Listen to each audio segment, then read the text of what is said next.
Imagine standing at the very edge of the map, where the world as you know it simply ceases to exist, replaced by a wilderness of vertical black stone and churning dark water.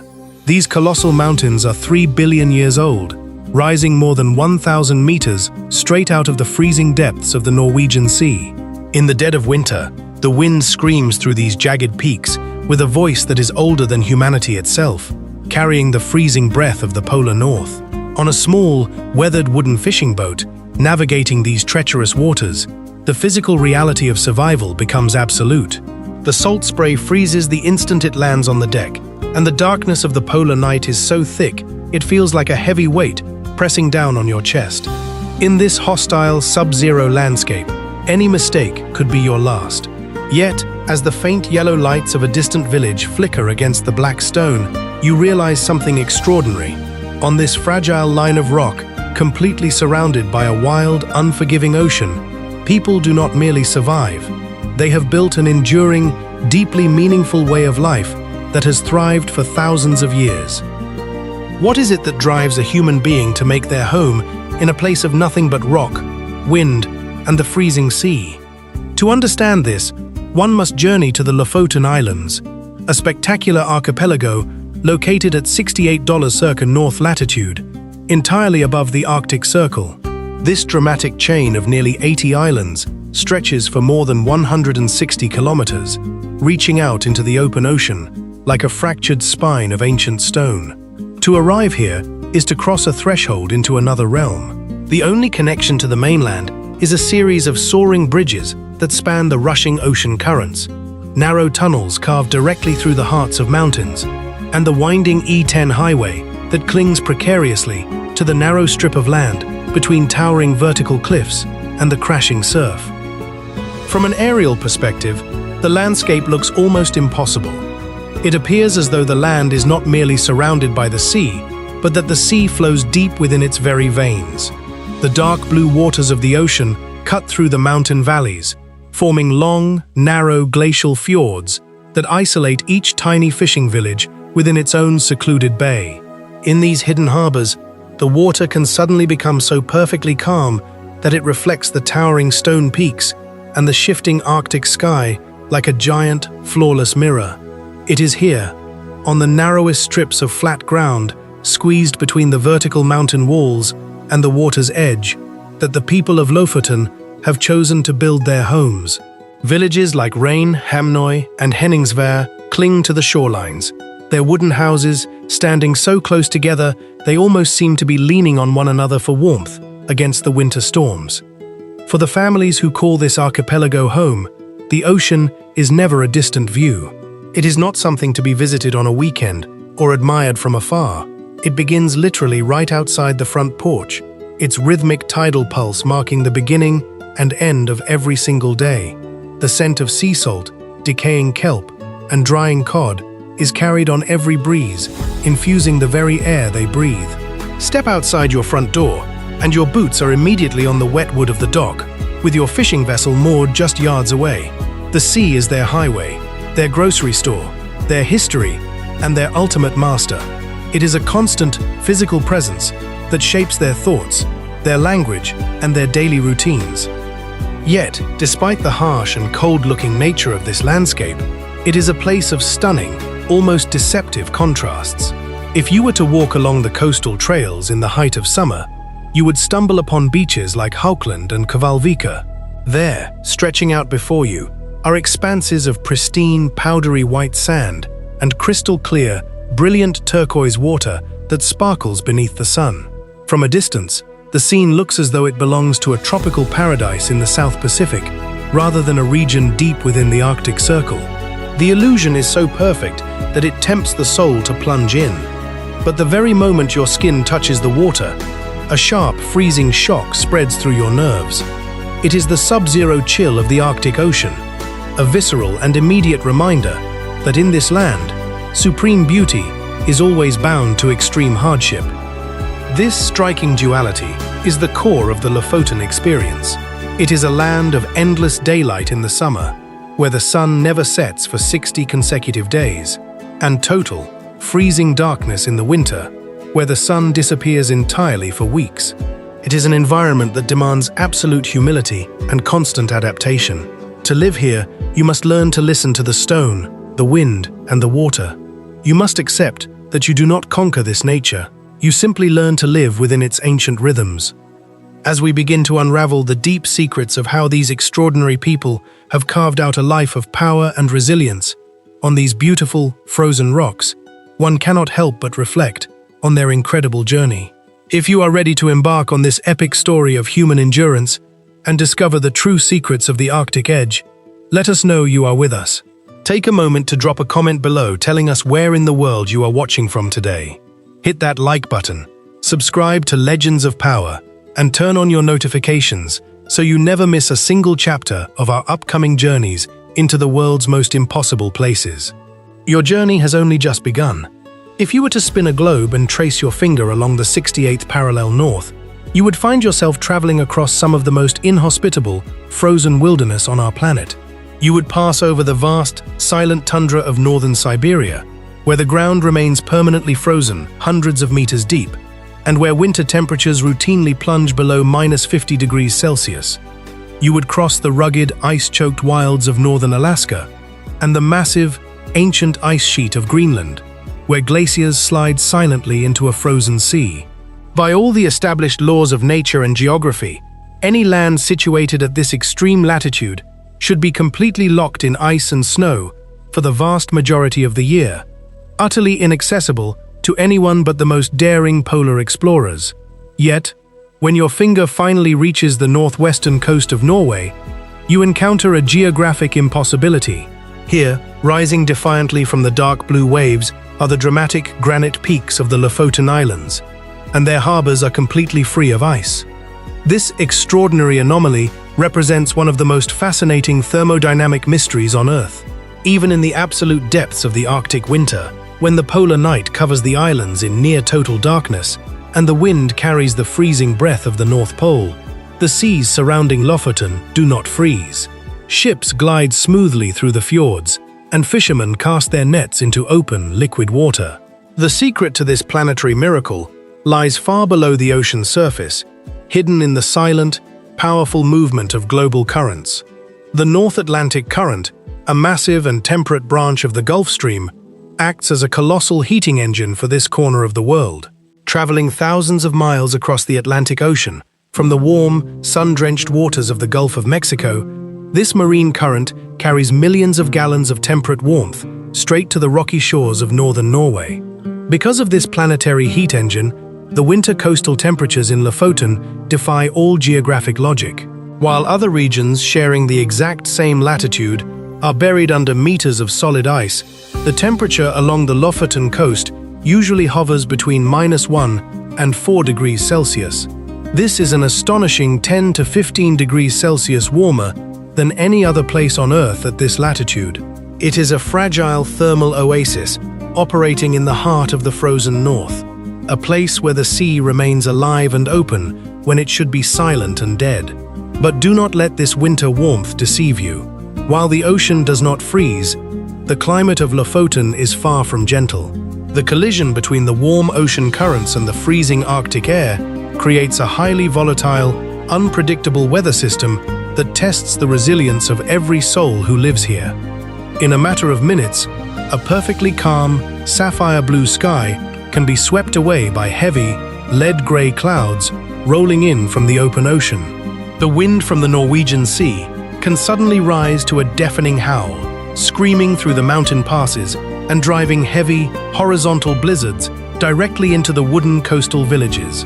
Waves several meters high crash relentlessly against the ancient granite shore, sending massive clouds of freezing salt spray high into the air.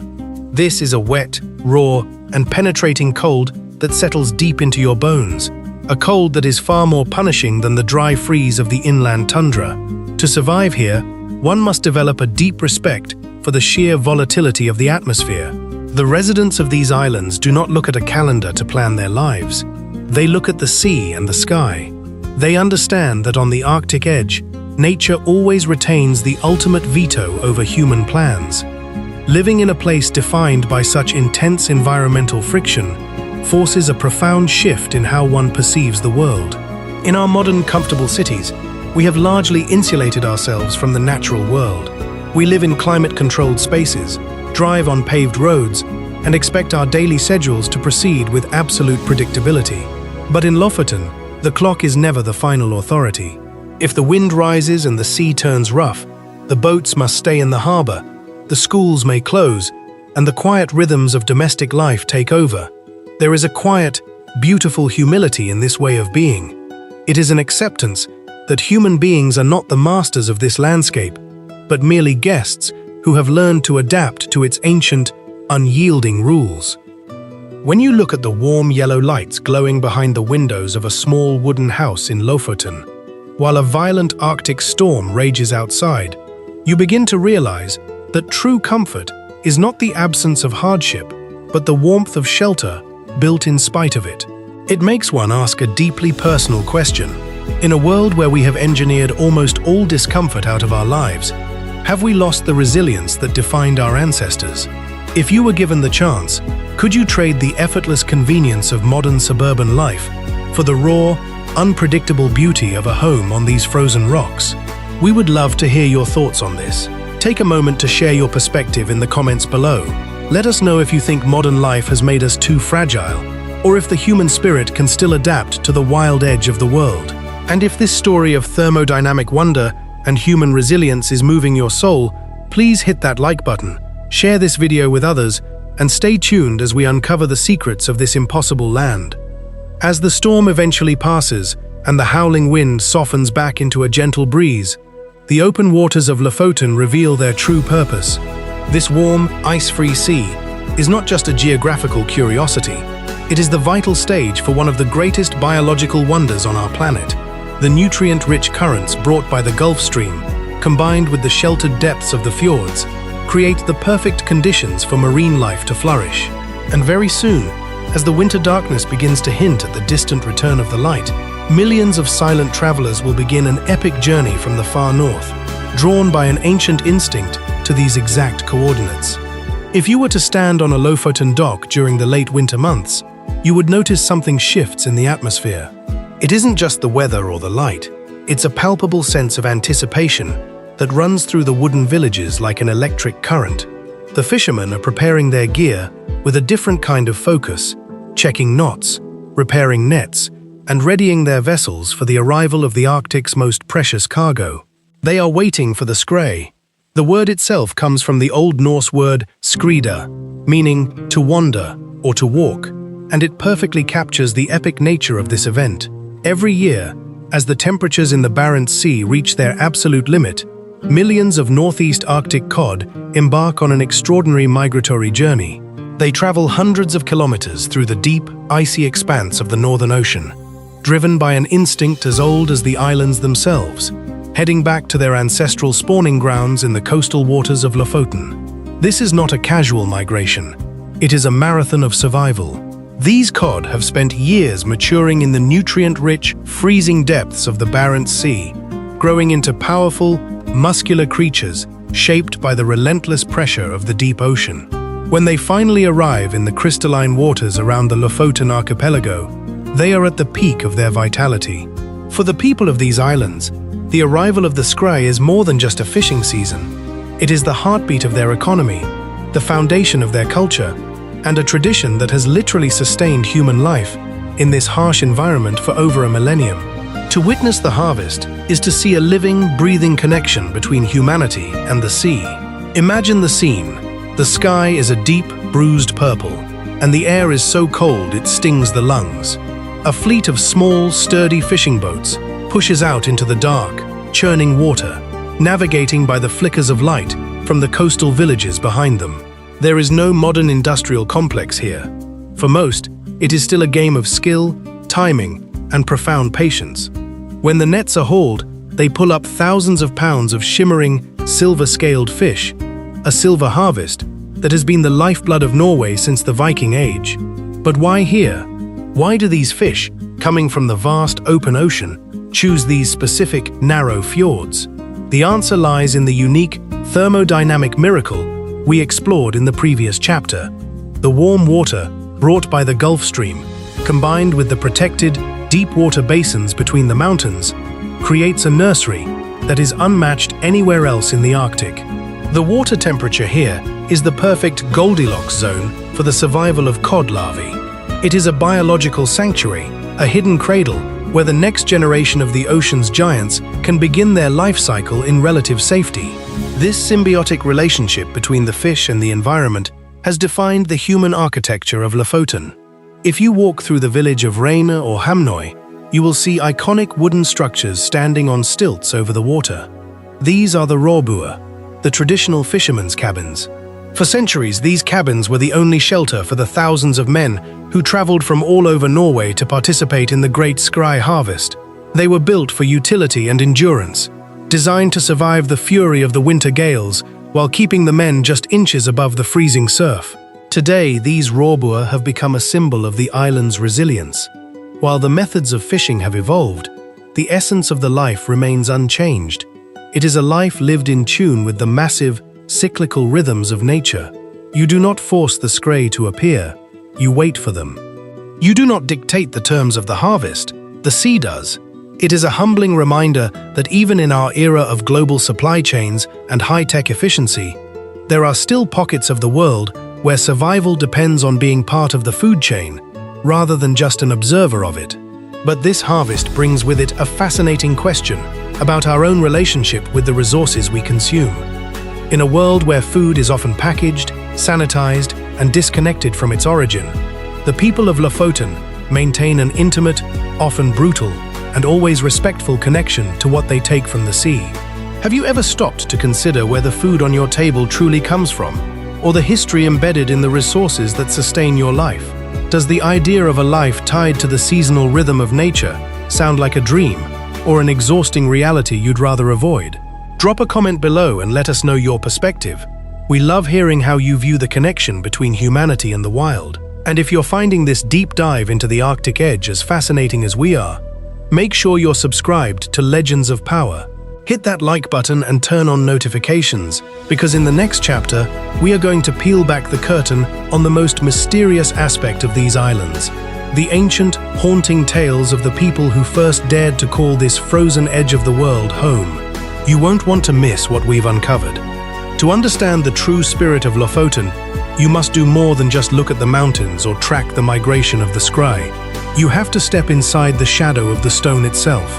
If you walk along the beaches of Utterkleiv or wander through the quiet, snow-dusted paths near the ancient Viking site of Borg, you begin to feel it, a sense that you are walking through a landscape that remembers.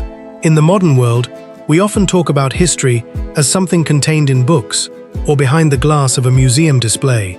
But here, history isn't just in the past. It is etched into the very topography of the archipelago, whispering through the narrow mountain passes and hidden in the cold, silent depths of the fjords. The story of human habitation in Lofoten is not one of conquest. It is a story of profound, almost religious negotiation with an environment that refuses to be tamed. Archaeological evidence suggests that the first settlers arrived on these islands thousands of years ago, long before the age of the great longships.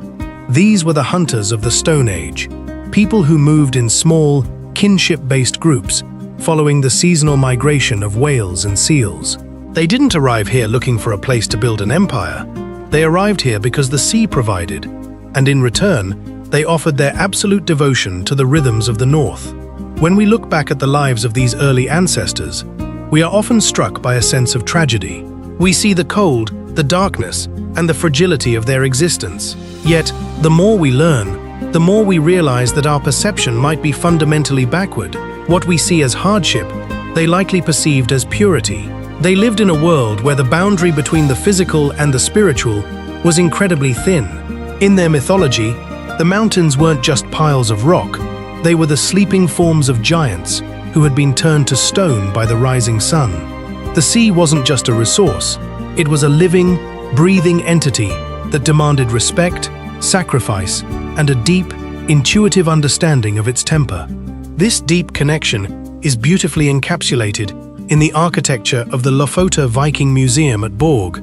Here, archaeologists uncovered the remnants of the largest Viking longhouse ever found, a massive structure measuring over 80 meters in length. Standing inside the reconstruction today, looking up at the smoke-blackened rafters and the massive wooden pillars carved with intricate, terrifying patterns, you get a glimpse into the mindset of a people who wielded power in a landscape of extremes. This wasn't just a home for a chieftain. It was a statement of dominance against the surrounding wilderness.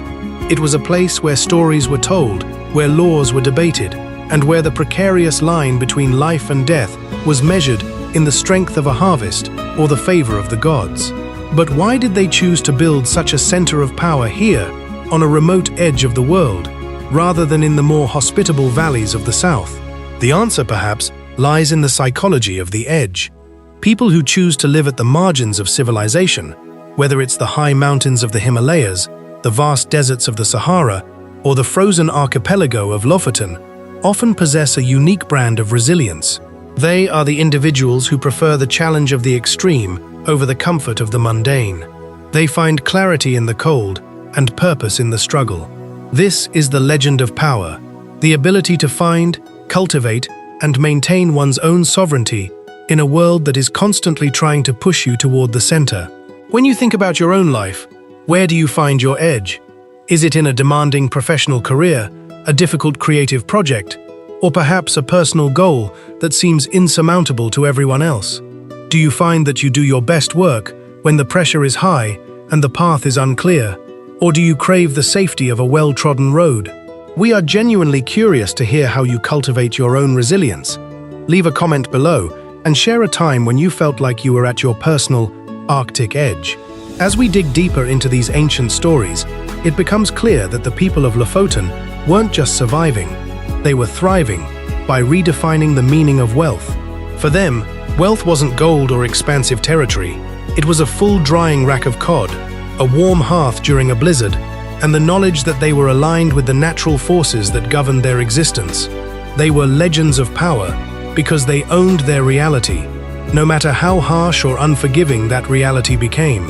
But as the world shifted and the modern age began to tighten its grip, this ancient way of life faced its greatest challenge: the arrival of the industrial era, the lure of the cities, and the changing demands of the global economy threatened to dissolve the very fabric of these island communities. The story of how they survived this transition and how they have managed to keep their culture alive in the 21st century is perhaps the most inspiring chapter of all. If you are feeling the pull of these islands, the weight of their history, and the strength of their spirit, make sure you are fully with us on this journey. Hit that like button and subscribe to Legends of Power. Sharing this video helps our community grow, and if you know someone who dreams of escaping to the wild, send this their way. They'll thank you for the introduction. And stay right here. In our next chapter, we are going to look at how the modern nomad and the local fisherman are finding common ground in this changing landscape. We'll uncover how the digital age is actually helping to preserve these ancient traditions, rather than erasing them. You won't want to miss what we have in store. If you were to visit the small coastal town of Henningsvær today, you might notice something that feels, at first glance, like a contradiction. Tucked away between the traditional red Rorbuer and the drying racks filled with wind-dried cod, you will find sleek, modern coffee shops, high-speed fiber optic cables, and the quiet, focused gaze of people working on laptops while looking out at the turbulent Arctic Sea. This is not the Lofoten of the Viking sagas, nor is it the isolated fishing outpost of the mid-20th century. This is the new frontier of the modern age, a place where the ancient legend of power meets the global digital economy. We often believe that to find a life of true meaning, we must disconnect completely, that we must leave the digital world behind to find the real one. But the people of Lofoten are showing us a different, perhaps more sustainable path. They are proving that you don't have to choose between the cutting edge of technology and the raw, untamed power of nature. You can inhabit both. This transformation didn't happen overnight. It began with a quiet, persistent rebellion against the 9-to-5 urban trap. Across the globe, high-achieving professionals, creatives and entrepreneurs have started to realize that the traditional definitions of success, the corner office, the urban commute, the constant noise of the city, often come at a cost that is no longer worth paying. They began searching for something else, an anchor that could keep them grounded while they navigated the fluid, ever-changing currents of the digital world. For many, that anchor became the Arctic. Imagine waking up to the sight of the sun rising over the vertical peaks of the Vågakällen mountain, the first light of day, painting the granite in shades of violet and gold. You drink your coffee, the air crisp and clean, and instead of rushing to a subway, you sit down at your desk. Your work is global, reaching people in Tokyo, London, and New York, but your heart is anchored to the tidal pulse of the Norwegian Sea. This isn't just remote work, it is a lifestyle integration. It is the ability to leverage modern tools to sustain a life that is fundamentally aligned with the rhythms of the Earth. The locals of Lofoten, with their centuries of experience in adaptation, were the first to embrace this. They didn't view these newcomers as outsiders threatening their way of life. Instead, they saw a natural evolution. The fisherman who once relied on the wind to power his sails now relies on satellite weather data to chart his course. The digital entrepreneur who relies on the internet to build their business now relies on the silence of the Arctic to fuel their creativity. Both are navigating a complex, often volatile environment. Both are relying on their ability to adapt, and both are building something of lasting value in a place that offers no guarantees. But this brings us to a challenging reflection. We live in an era where we are more connected than ever, yet many of us report feeling more isolated and lost than at any time in human history. We are constantly plugged in, constantly scrolling, and constantly comparing our internal lives to other people's curated external realities. The legend of power we've been exploring, the ability to stand firm in your own sovereignty, is perhaps more vital today than it has ever been. Are we using our technology to expand our horizons and build a life of purpose? Or are we letting our technology define the boundaries of our own small, digital boxes? If you had the freedom to work from anywhere in the world, to be anywhere at all, what would you choose? Would you choose the quiet, frozen edge of the Arctic? Or do you find your power in the chaos of a different kind of landscape? Take a moment to stop and think about that. Scroll down to the comments and tell us, if you could build your home anywhere, regardless of where your job is today, what would that place look like? We read every single comment, and we are constantly inspired by the dreams and goals you all share with us. And if this conversation about freedom, resilience, and the future of how we live is resonating with you, do us a quick favor. Hit that like button. It tells the algorithm that stories of depth and substance matter, and it helps us reach other people who are looking for exactly this kind of inspiration. If you have a friend who is currently dreaming of their own escape, share this video with them. Sometimes the spark of an idea is all it takes to change the entire trajectory of a life. As we move toward the final chapters of our journey, we are going to confront the ultimate test of the Lofoten experience.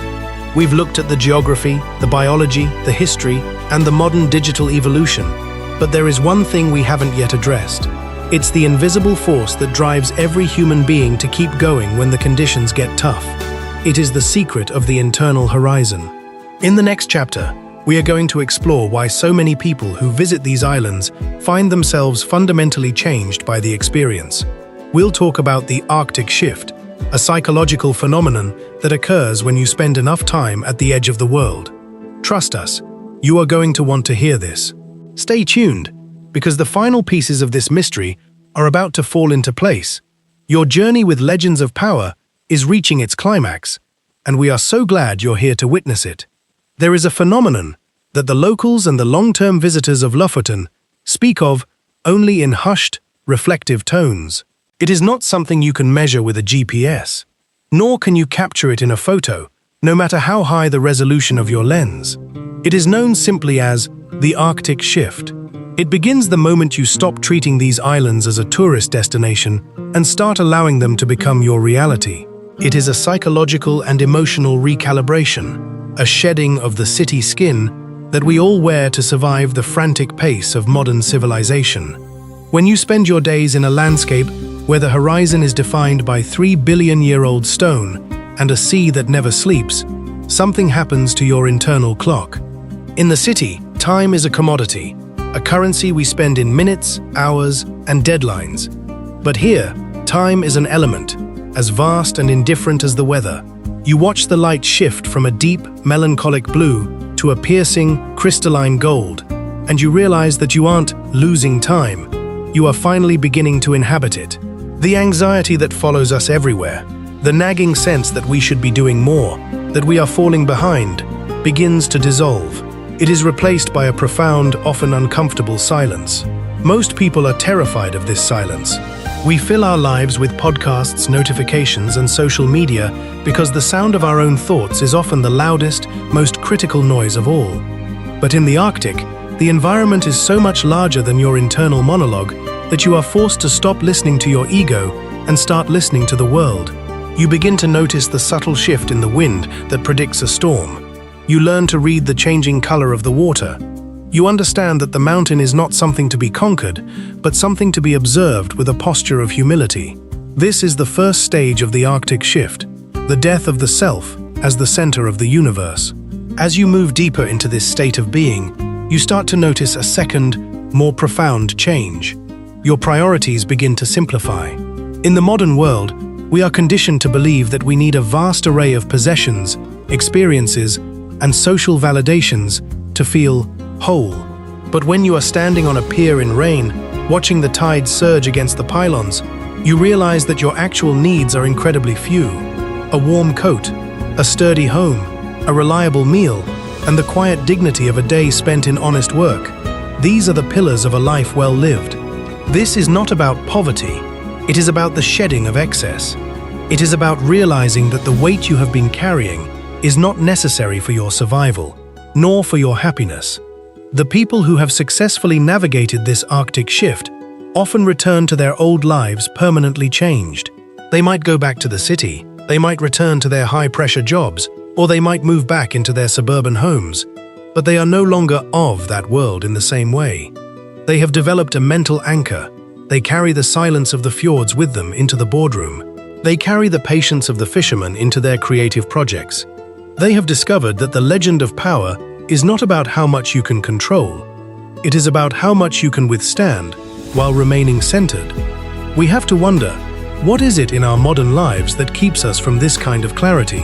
Why are we so desperate to maintain the noise, the hurry, and the clutter? Is it possible that we are afraid of what we might find if we truly stopped? Think about the last time you were completely alone with your thoughts, without a screen or a distraction to pull you back to the safety of the digital crowd. Did it scare you? Did it bore you? Or did it, for a fleeting moment, make you feel like you were finally seeing the world for what it really is? We want to hear from you. Describe your own Arctic shift moment, a time in your life when you felt the noise of the world drop away and you were left with only the essential truth of who you are. Share your story in the comments. This community is built on these kinds of honest, vulnerable revelations, and your experience might be exactly what someone else needs to hear today. If this exploration of the human spirit in the face of the wild is helping you see your own path more clearly, please hit that like button. It helps us maintain the momentum to keep digging into these stories of resilience and human potential. And if you know someone, a friend, a partner, or a colleague, who feels trapped by the pace of their own life, share this chapter with them. Sometimes, the most powerful gift you can give someone is the reminder that there is a different way to exist. As we approach the end of this journey, we find ourselves at the final summit.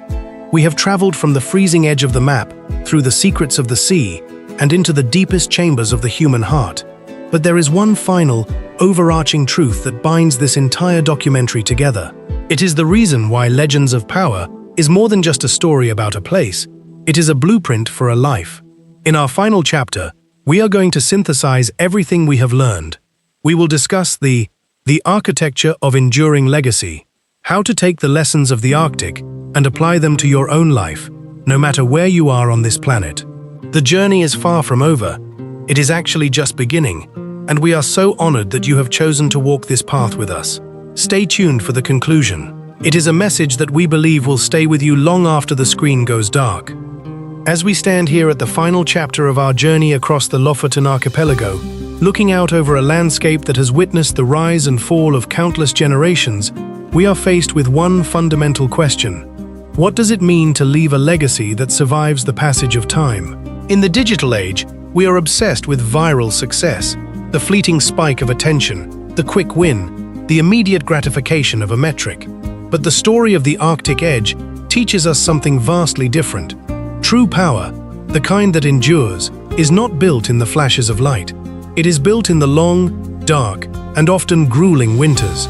The people of these islands have endured for over a millennium, not because they sought fame or rapid growth, but because they understood the concept of sustainability of the spirit. They built their lives around the cycles of the earth, rather than the cycles of human ambition. They understood that to leave a legacy, you must first become a part of the landscape that surrounds you. Your work, your family, and your contribution to the world must be rooted in something deeper than current trends. They must be rooted in values that are as immovable as the granite peaks that guard these fjords. Consider the Rorbuer again. These structures weren't built to look good on a postcard. They were built to withstand the worst of what the North Atlantic could throw at them. They were built for function, for survival, and for the collective well-being of the community. In your own life, what are the structures you are building? Are you constructing a legacy that can weather the storms of professional failure, personal loss, or shifting economic tides? Or are you, like so many others, building in a way that is designed only for the fair weather days of your life? The legend of power we have been exploring is, at its core, the mastery of your own internal architecture. It is the realization that you are the architect of your own history. Every decision you make, to choose integrity over convenience, to lean into the challenge instead of running from it, to prioritize deep, meaningful connections over superficial networking, is a brick in the foundation of your legacy. And like the houses in Lofoten, these bricks are cemented by the grit of your daily actions. Many of you have shared your stories with us throughout this series. Stories of changing careers, of moving to new lands, of rediscovering passions that had been dormant for years. What strikes us most is not just the bravery of these moves, but the consistency required to sustain them. That is the true secret. Anyone can have a moment of inspiration. Anyone can be a legend for a day, but it takes a specific kind of internal power to be a legend over a lifetime. It requires the humility to listen to the rhythm of the world and the courage to adapt your life to that rhythm. As we conclude this documentary, we want to challenge you. Do not let the inspiration you felt watching this series vanish the moment the screen goes black. The Arctic is not a place you visit, it is a mindset you adopt. You can carry the lessons of the Lofoten Islands into your office, your home, your creative projects, and your personal goals, regardless of where you are physically located. You can choose to prioritize the silver harvest, the meaningful, substantive work, over the clutter of the digital noise. We want to leave you with a final thought to carry forward. Legacy is not what you leave behind when you are gone. It is what you leave within the people you touch, the work you produce, and the world you inhabit while you are here. It is the quiet, steady influence of a life lived with intention. Before we close this final chapter, we want to hear from you one last time. Looking back at everything we've explored, the thermodynamic miracles, the resilience of the Vikings, the shift of the modern nomad, what is the one lesson you are taking away from this journey that you plan to apply to your own life starting tomorrow? Please, take a moment to be honest. Your answers in the comments have been the heartbeat of this series, and they are the reason we continue to create these stories. If this journey has touched you, if it has challenged your perspective, or if it has simply provided you with a moment of peace in a loud world, please hit that like button. Sharing this video is the best way to help us reach others who are looking for the same kind of deep, meaningful storytelling. And if you haven't yet, make sure you are subscribed to Legends of Power. We have only scratched the surface of the world's most impossible places, and we are already planning our next descent into the unknown. The Arctic wind may be howling outside, but in the warmth of our shared inquiry, we have found something permanent. You have become part of this story, and for that, we are truly grateful. Your journey, the real one, is just beginning. Stay resilient, stay curious, and never forget that you have the power to build your own legacy right where you stand. Thank you for walking the edge with us. We will see you in the next adventure. If you have stayed with us through the peaks of the Lofoten Mountains and the freezing depths of the Norwegian Sea, you might feel a shift, a quiet expansion in your own perspective. We have traced the history of this archipelago, examined its unique thermodynamic heart, and walked the path of the modern nomad seeking balance in an age of noise.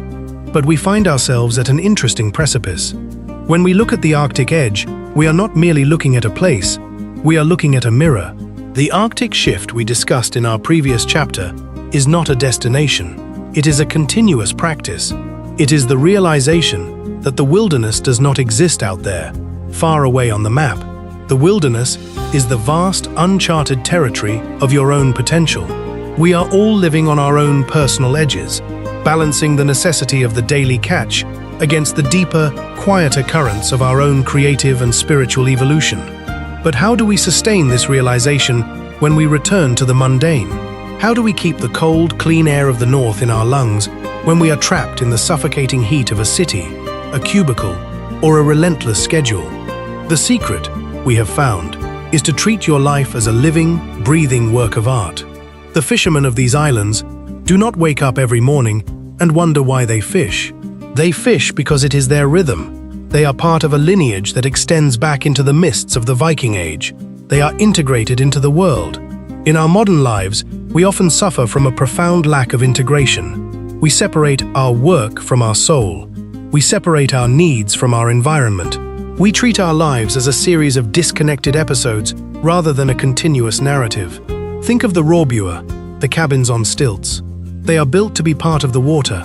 They rise and fall with the tide. They do not fight the sea, they accommodate it. This is the ultimate lesson of the legends of power. True influence is not found in the rigidity of your position or the hardness of your resolve. It is found in your capacity to remain anchored while being flexible. When the storms of your professional or personal life hit, are you bracing yourself for impact, rigid and prone to breaking, or are you flowing with the current, rooted in your core values, waiting for the water to settle? This is the architecture of enduring legacy in practice. It is about identifying what is permanent in your life, your character, your curiosity, your commitment to the truth, and allowing everything else to be as fluid as the Arctic Ocean. The digital age gives us the tools to connect with the world, but it also gives us the distraction to disconnect from ourselves. The challenge of our time is to use the digital not to escape, but to amplify our true, essential selves. We want you to think about the Lofoten in your own life.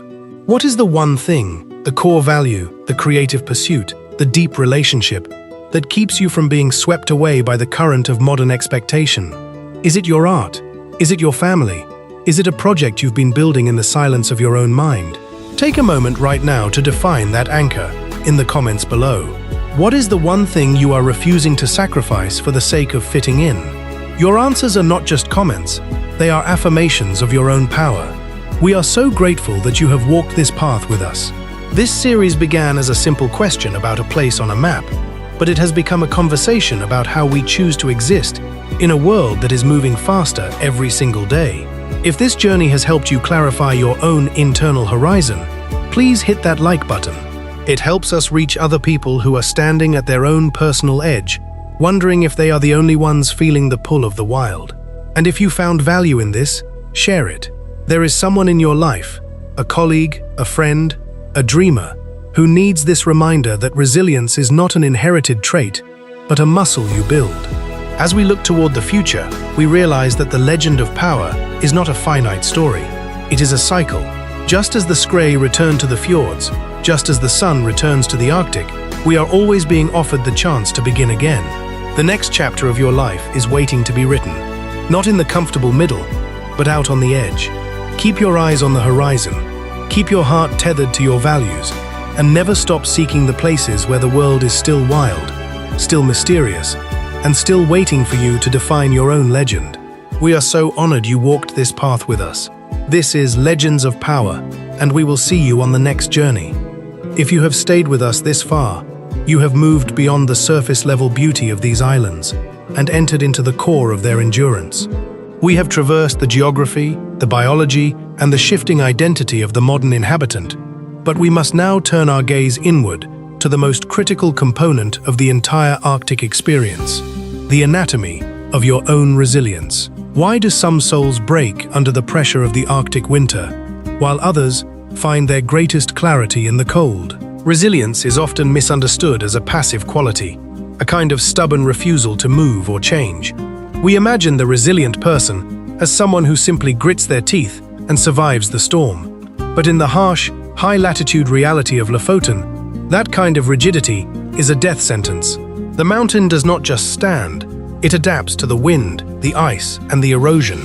The sea does not just flow, it responds to the gravitational pull of the moon and the thermodynamic engine of the earth. To survive on the edge, you must become a creature of constant, intelligent movement.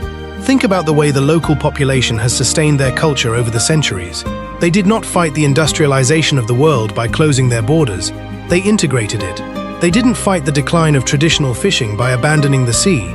They diversified their economy by inviting the world to witness the beauty of their home. This is the architecture of the pivot. When life presents a challenge, a job loss, a personal transition, a shift in the global economy, the resilient person does not view it as a wall, but as a current. You don't try to stop the current, you learn to navigate it. This is the psychological muscle we have been building throughout this series. Resilience is not the absence of stress, it is the presence of agency. It is the moment you realize that while you cannot control the weather, you can absolutely control the direction of your boat. You can decide how to spend your energy, how to sharpen your skills, and how to define your success, even when the world around you seems to be in a state of chaos. This brings us to a hauntingly beautiful reality.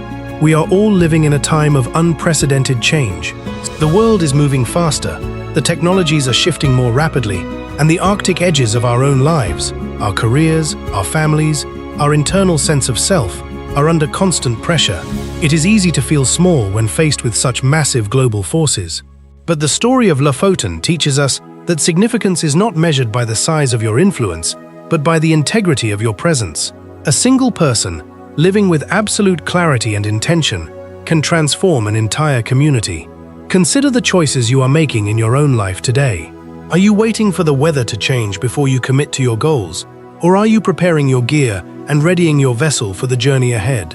The people who find true, lasting success, the ones who become the legends of their own industries and lives, are not the ones who waited for the perfect conditions. They are the ones who learned how to build a life of purpose in the middle of the storm. We want to push you deeper into this self-reflection. If you had to strip your life down to its absolute essentials, to remove the noise, the distraction, and the temporary things that aren't serving your long-term vision, what would be left standing? This isn't a question to answer lightly. Spend some time with it. When you feel ready, share your thoughts in the comments. We want to know what your core foundation is. Your vulnerability here helps everyone in this community realize they aren't alone in their own journey of stripping away the excess. If this series has helped you strip away some of your own noise, or if it has helped you identify your own anchor, please hit that like button. It is a signal to us, and to the community, that you are committed to this path of deep, meaningful living. And if you know someone who is currently struggling to find their footing in their own storm, share this chapter with them. It might be the perspective they need to start building their own architecture of the pivot. We are now reaching the final stages of our documentary, and the path ahead is clearer than it has ever been. We have learned that the Arctic is not just a place of ice and stone, it is a laboratory for the human spirit. In the next chapter, we are going to synthesize everything we have discussed into an actionable, step-by-step strategy for building your own legend of power. We are moving from observation to implementation. Stay tuned, stay focused, and keep that internal fire burning. You are doing the hard work, and it is showing. We are honored to be your guides through this process, and we can't wait to see what you build with the insights you've gained. The horizon is wide, the air is clear, and the next chapter is about to begin. We'll see you there.